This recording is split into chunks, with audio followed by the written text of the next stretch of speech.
Hello दोस्तों, the scary Hunt YouTube channel पर आप सभी का स्वागत है। और आज मैं आप सबके लिए लेकर आया हूँ वेंडिगो की एक सच्ची और डरावनी स्टोरी।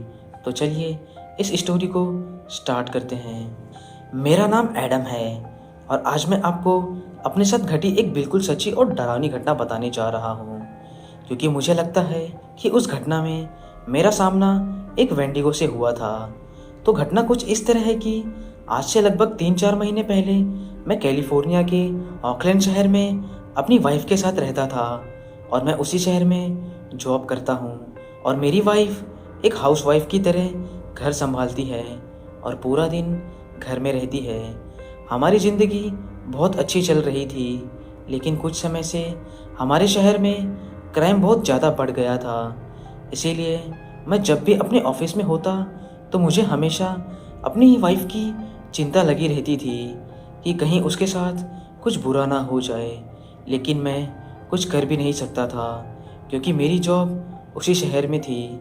इसीलिए मुझे मजबूरन उसी शहर में रहना पड़ रहा था। फिर एक दिन मुझे दूसरे शहर से एक अच्छी जॉब का ऑफ़र आया, तो मुझे लगा कि शायद ये अच्छा मौका है इस शहर से पीछा छुड़ाने का। इसीलिए मैंने वो दूसरी जॉब पकड़ ली। और जब मैं अपने घर को बेचकर दूसरे शहर में एक नया घर लेने की सोच रहा था, तब मैंने सोचा कि अगर दूसरे शहर में भी क्राइम बढ़ गया तो मैं अपने परिवार की सेफ्टी के लिए क्या करूँगा। इसलिए मैंने फ़ैसला लिया कि मैं अपने घर को बेचकर अपना नया घर किसी पहाड़ी इलाके में या जंगल के पास और शहरी आबादी से दूर लूँगा, ताकि मेरा परिवार शहर से दूर रहे और मेरे परिवार पर किसी भी तरह का कोई खतरा नहीं आए। फिर मैंने अपना पुराना घर बेचकर एक पहाड़ी इलाके में नया घर ले लिया। और ये नया घर साइज़ में बिल्कुल बड़ा था। और मज़े की बात ये थी कि ये नया घर हमें बहुत कम दाम पे मिल गया था। और मैंने एजेंट से पूछा कि घर के पुराने मालिक कहाँ गए, तो उसने मुझसे कहा कि वो इस घर को छोड़कर चले गए। एजेंट की ये बात सुनकर मैं सोच में पड़ गया कि आखिर कोई इतने बड़े और सुंदर घर को छोड़कर कैसे जा सकता है।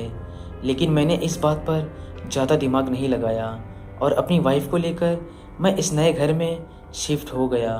और हमारे घर के पीछे एक छोटी सी नदी बहती थी और उस नदी के दूसरी तरफ घना जंगल था। और जैसा कि मैं चाहता था, जिस समय हम उस नए घर में शिफ्ट हुए थे उस समय गर्मी का मौसम चल रहा था। और हमारे नए घर में शिफ्ट होने के 3 महीने तक तो हमारे साथ कुछ भी अजीब नहीं हुआ। लेकिन जैसे ही ठंड का मौसम शुरू हुआ, वैसे ही हमारे घर के पीछे वाले जंगल से अजीब तरह की आवाज़ें आना शुरू हो गई। और तो और रात के वक्त वो आवाज़ें आने पर जब मैं अपने घर की खिड़की से उस जंगल की तरफ देखता तो मुझे उस जंगल के अंधेरे में अजीब से जानवर के गुर्राने की आवाज़ आती। अब मुझे ऐसा लगने लगा था कि शायद मैंने ये घर खरीदकर बहुत बड़ी गलती कर दी। लेकिन पिछली रात को मेरे साथ जो हुआ, उसके बाद मुझे ये पक्का यकीन हो गया कि ये घर खरीदकर मैंने कोई छोटी मोटी भूल नहीं बल्कि बहुत बड़ी गलती कर दी है। दरअसल पिछली रात को जब मैं ऑफिस से घर आया तो मेरी वाइफ ने मुझसे कहा कि दिन ढलते ही घर के पीछे वाले जंगल से अजीब अजीब सी आवाज़ें आना शुरू हो जाती हैं, जिन्हें सुनकर मैं बहुत डर जाती हूँ। और अपनी वाइफ की ये बात सुनकर मैंने उससे कहा कि तुम उन आवाज़ों पर ध्यान मत दिया करो और रात के वक्त कभी भी घर के बाहर मत निकला करो। अपनी वाइफ को इतना बोलकर मैं दूसरे कमरे में जाकर टीवी देखने लगा। और टीवी देखते वक्त मैं यही सोच रहा था कि क्या मुझे अब ये घर भी बेचकर दूसरा घर लेना पड़ेगा। मैं यही सोच रहा था, तभी मेरा कुत्ता बहुत ज़ोर ज़ोर से भौंकने लगा। मैंने आपको बताया नहीं कि मेरे घर में एक कुत्ता भी है। खैर, मैं जब अपने कुत्ते के पास गया तो मैंने देखा कि वो जंगल की तरफ देखकर बहुत ज़ोर ज़ोर से भौंक रहा है। मुझे लगा कि शायद उसे टॉयलेट करने के लिए बाहर जाना होगा, इसीलिए मैंने उसे घर के बाहर कर दिया।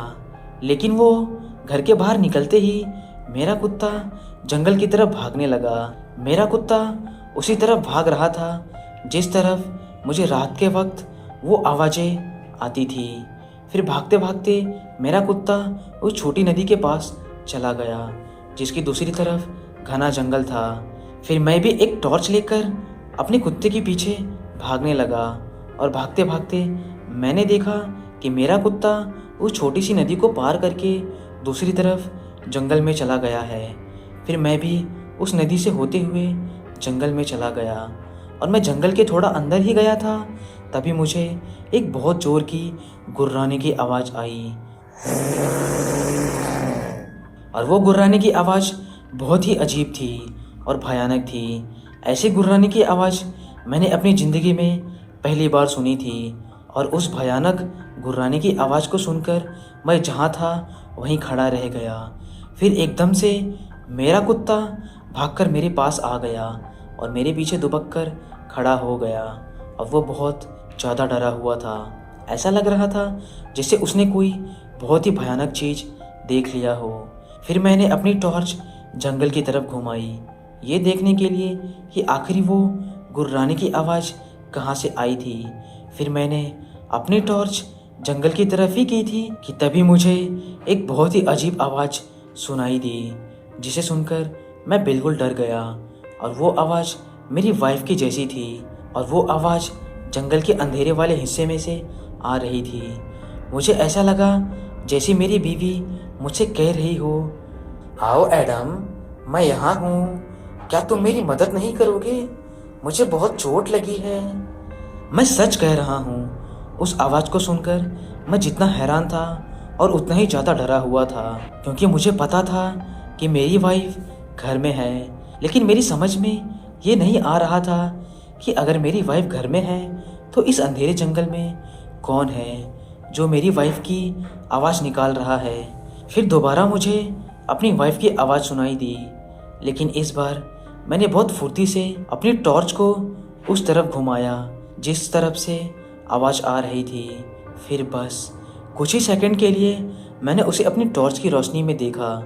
उसकी लंबाई 8 फुट से भी ज़्यादा थी और वो दोनों पैरों पर चलने वाले किसी इंसान के जैसा लग रहा था, लेकिन वो कोई इंसान नहीं था क्योंकि उसका सर हिरन के जैसा था और उसके सर पर 2 सींग भी था और उसके हाथ बहुत लंबे और उसके पंजे बहुत बड़े और नुकीले थे। और उस शैतान को देखकर मुझे कितना डर लग रहा था, ये बताने के लिए मेरे पास कोई शब्द नहीं है। फिर मैं अपनी पूरी ताकत लगाकर अपने घर की तरफ भागा और भागते हुए मैं उस छोटी सी नदी में गिर पड़ा, लेकिन मैंने किसी तरह अपने आप पर काबू किया और जल्दी से भागकर अपने घर पहुंच गया और मेरा कुत्ता भी मेरे साथ भागकर आ गया और घर के अंदर जाकर मैंने दरवाज़ा अंदर से बंद कर लिया। फिर मेरी वाइफ मेरे पास आ गई और वो मुझसे पूछने लगी कि क्या हुआ। फिर मैंने सारी बात अपनी वाइफ को बताई तो वो बहुत ज़्यादा डर गई थी। फिर हमने ये फैसला किया कि हम अगले ही दिन ये घर छोड़कर चले जाएंगे। तो दोस्तों, आपको ये स्टोरी कैसी लगी आप हमें कमेंट करके ज़रूर बताएं। अगर आपको ये वीडियो पसंद आई तो हमारे चैनल को सब्सक्राइब करना ना भूलें।